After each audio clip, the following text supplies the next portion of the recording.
Hi, everyone, and welcome to Proactive Social Impact Funds LinkedIn Live. We here every Thursday at 12:30 p.m. Eastern Time. My name is Bill Houston, and I'd like to introduce you to Dr. Kanan Van Williams, Managing Director of Proactive Social Impact Funds. Dr. Van Williams, you want to introduce yourself, and we'll get started. Yes, hi. Thank you for that introduction, Mr. Bill. My name is Dr. Kanan Van Williams. I am the founding member, managing partner of the Proactive Realty Income Funds, Proactive Social Impact Funds, and uh, we're a social impact affordable housing fund that services the underserved community, those that are below the poverty line, slightly above the poverty line, workforce housing, veterans housing, Section 8 housing, government subsidies, social services housing, and the services related to it. Great. So we'll get started here.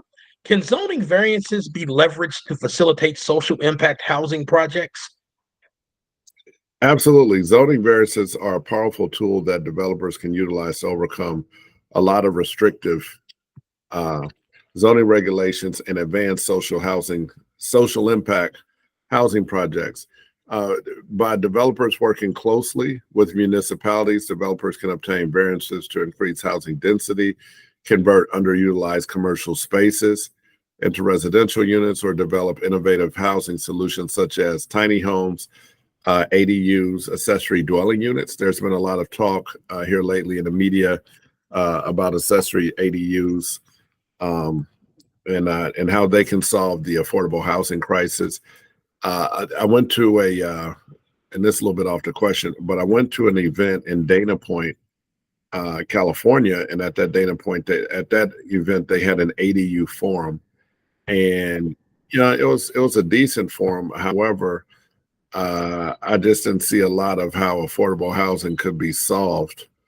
Uh, but maybe some workforce housing for those in California, but I just didn't see how a lot of housing could be solved.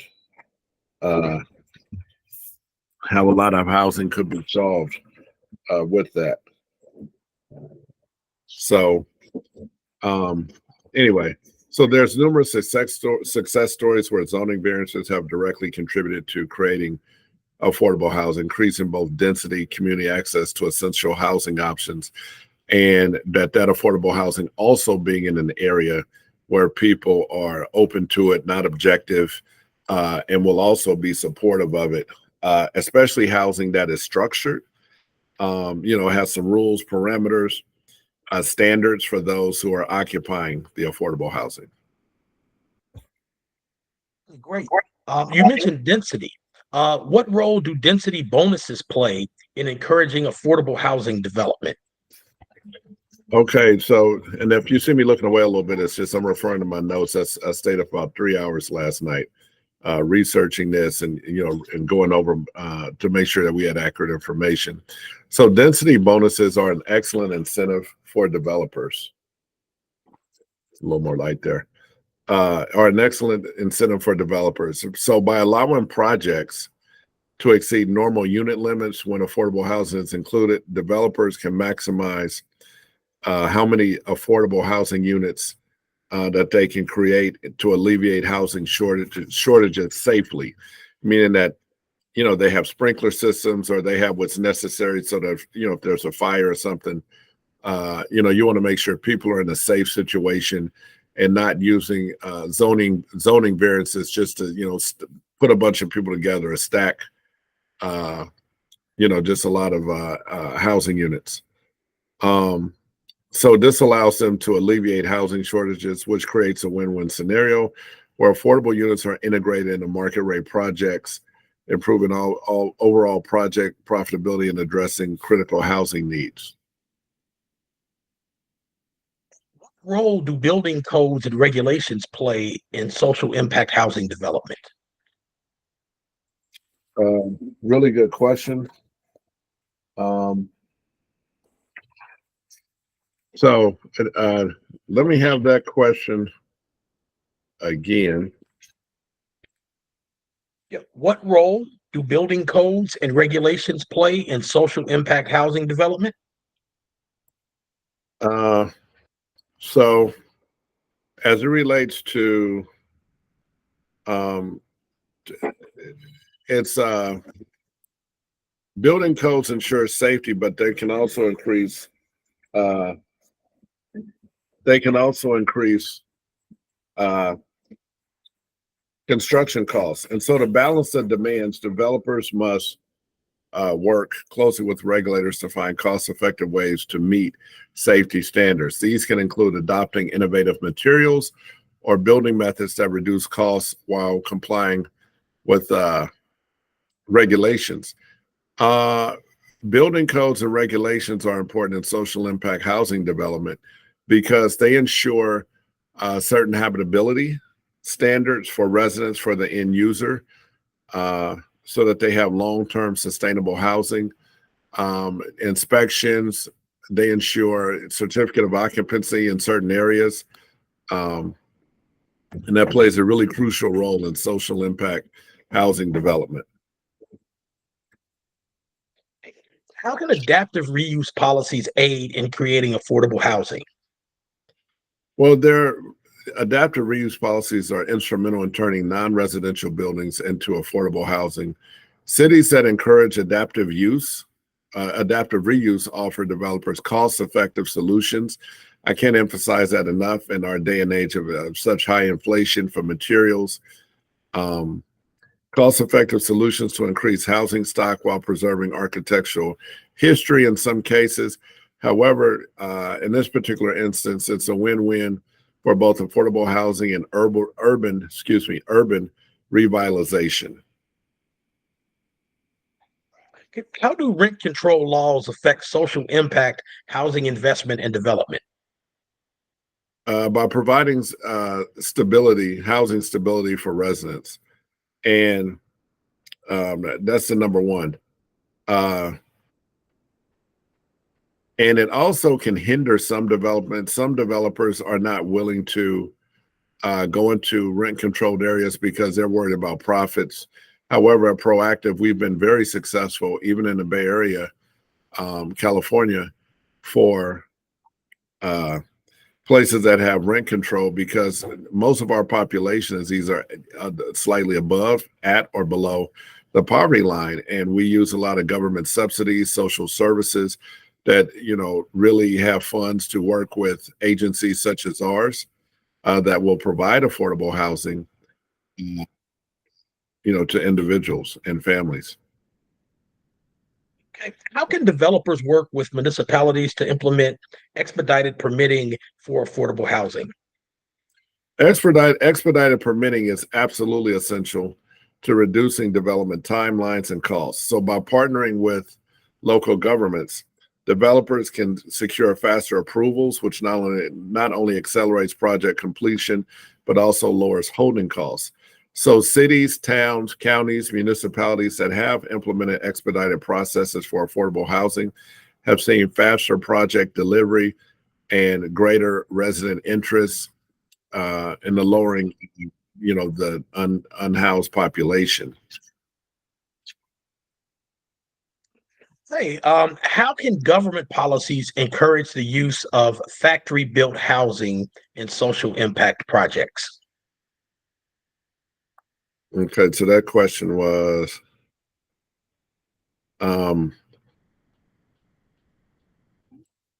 uh, The modular and factory built housing. Give me that question again.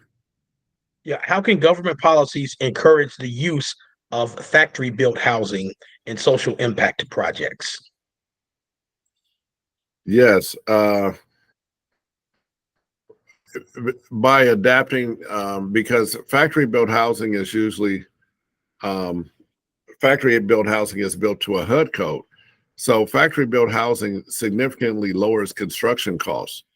Government policies that offers incentives for these innovative methods, such as zoning adjustments, streamlined permitting, lower registration costs, lower tax costs when registering factory built housing.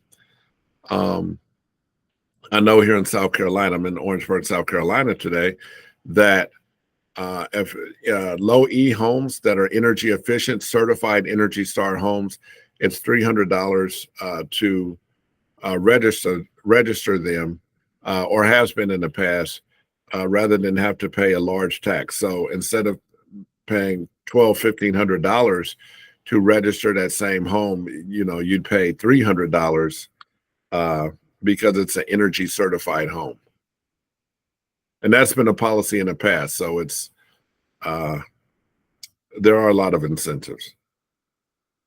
Okay, thank you, Dr. Van Williams, for a great show today. So I'm going to open this up to the audience to see if there are any questions or comments that anyone would like to make.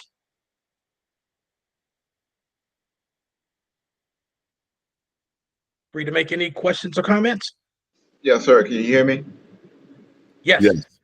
How you doing, Mr. gentlemen? Walker. My name is Corey Walker Sr. Um, Wanting to know how I can get started and be a part of your great cause. I'm an inspiring real estate investor and developer, and looking forward to getting my feet wet and hands dirty on this great cause that you guys are speaking about. Yes, sir. Thank you for joining, Mr. Walker. We have a few ways. And where are you based at? I'm at living in Murfreesboro, Tennessee. Okay, so you're in Tennessee. We have I'm not sure what our closest project to Tennessee would be. Would it be Illinois, Chicago, Illinois, or Indiana? I'm not looking at a map right now. So our very first answer is we have a Reg CF that's coming out, that you can get involved with. We have a book. I have a book coming out, and I'll be doing a master class on social impact investing in real estate, in manufactured housing, SRO, single room occupancy, and multifamily apartments. So are you looking to get involved as a landlord? So like, very hands-on investor in your area, or are you looking to possibly make investment, or tell me more about that? Both, being that I'm starting out, trying to become that investor, and eventually, well, both sides rather, hands-on learning the process because I'm a hands-on person, and then eventually the number side, landlord, property manager, and things of that nature. Okay. All right. Mr. Bill can get you, if you send him a message, he'll get you some more information, and then we'll set up a call, and then, more exploratory, and go from there and see, how we may work together, collaborate, or if we can just provide some guidance, we'd be happy to. Yes, sir. Sounds good. Thank you. All right. Thank All you, right, sir. thank you, Mr. Walker. Dr. Van, again, another great show. Thanks for answering the question from the audience. So if I want to learn more about you, follow you on Proactive, how can I do that on social media? Yes, sir. So we have a social media, Proactive Social Impact channel. And we also have proactivefunds.com is our website, or you can call 1-800-626-2089 or 803-989-8264, or email at invest@proactivefunds.com. All right. Thank you, Dr. Dr. Van Williams. And thank you, Mr. Walker. And you guys have a great week. And we will see you back here next week at 12:30. Yes, sir. Thank you. Yes, sir. Right. Thank you. All right.